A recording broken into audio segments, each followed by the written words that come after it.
There you have it. That sums up 2019 in great fashion. A very, very good performance from us today, I have to say. 2-0 here at Turf Moor. And there are a lot of question marks about this performance, about this game, not because we're not good enough to beat Burnley, of course not, but because of the inconsistency that we've had all season. That was the biggest question mark for me. Then there were more eyebrows raised with the team selection. Now, it's not that I didn't want Ashley Young to play or didn't think he could put in a good performance. I just didn't see that if Wan-Bissaka was on the bench, then why he wouldn't start the game. So that was my first eyebrow. And obviously the main eyebrow was why Pogba wasn't even involved. Look, we've played well today, so I don't want to talk about negatives. But for me, I just thought before the game that, especially after Solskjaer's comments saying that he was, coming back from injury and didn't want to be rushed. Okay, I get that. But I thought he's played 20 minutes at Watford and then only a half against Newcastle. Surely he could be involved. But hey-ho, that is how it goes. It's about the players that are going to be on the pitch and the players that did start the game. And Matic came in and I thought he was fantastic in that midfield next to Fred. He was really calm. Ricky would be happy to say and has already said in his fan cam he was the best player on the pitch. I wouldn't really argue too much with that. I thought Fred alongside him was excellent as well.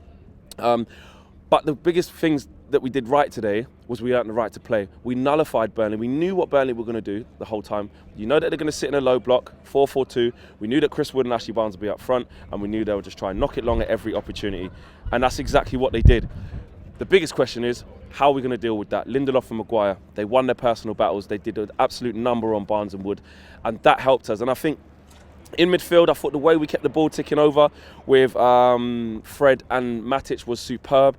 I thought the intensity, like I say, in Fred's game, his willingness to pass the ball forward and keep things moving, keep the cogs, turning, is fantastic. And that's a big part of his game, spraying the ball from left to right, little passes into feet.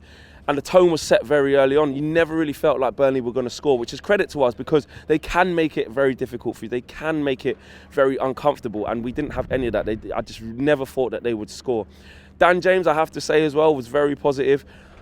There's always that, especially after Greenwood played so well, we wanted to see, a lot of United fans wanted to see Daniel James not start this game ahead of Greenwood.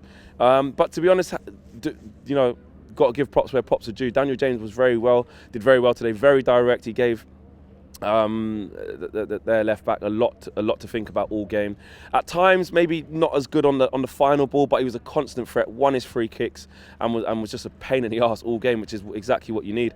On the other side, Rashford I thought did well. Got his goal in the end. Looked like he was trying to miss. He just he fell over. It fell in the end. It went in the end to kill the game.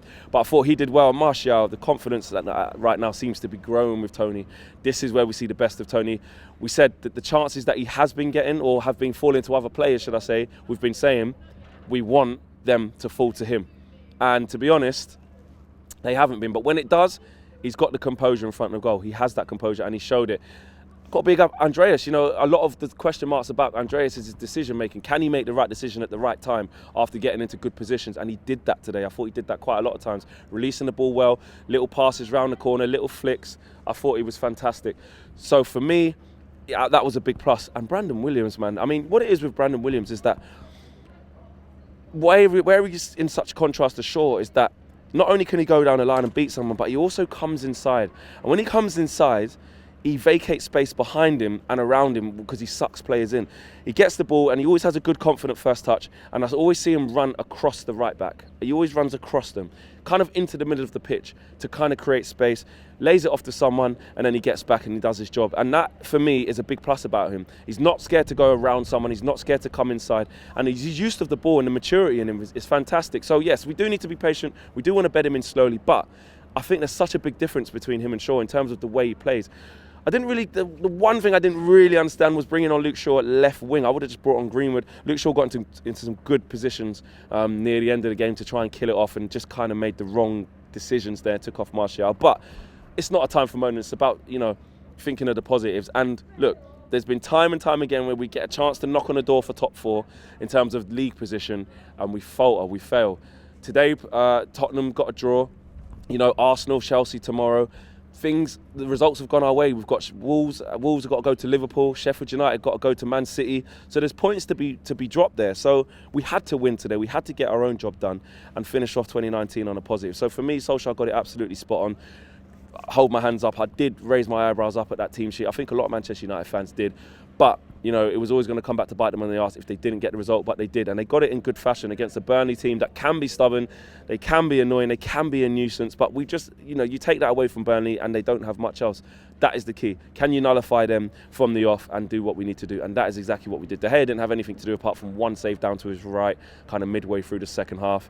Come out of a couple of punches as well to relieve the pressure, which is always a positive because you never know with Burnley that all they're going to be doing is to put it in the mixer and get there. It's rounded off a fantastic 2019 on a personal note for myself and the channel. We've had a fantastic year. The growth has been spectacular. I want to thank every single one of you guys, even the people who don't like what we do. Thank you guys as well for spurring us on and making us, you know, giving us food for thought to keep carrying on and not stopping. But for the guys and girls and kids around the world who've been following us, big, massive thanks to you lot, man. We wouldn't be able to do it if it wasn't for you. My highlight of 2019, it has to be Paris. It absolutely does. There were a few games along the Ollie at the wheel period, away to Arsenal, away to Chelsea, away to Tottenham, all highlights. But for me, winning that game in PSG under those circumstances, in that fashion, honestly, you guys saw my reaction to that. It went viral at the time. That's been my highlight of 2019.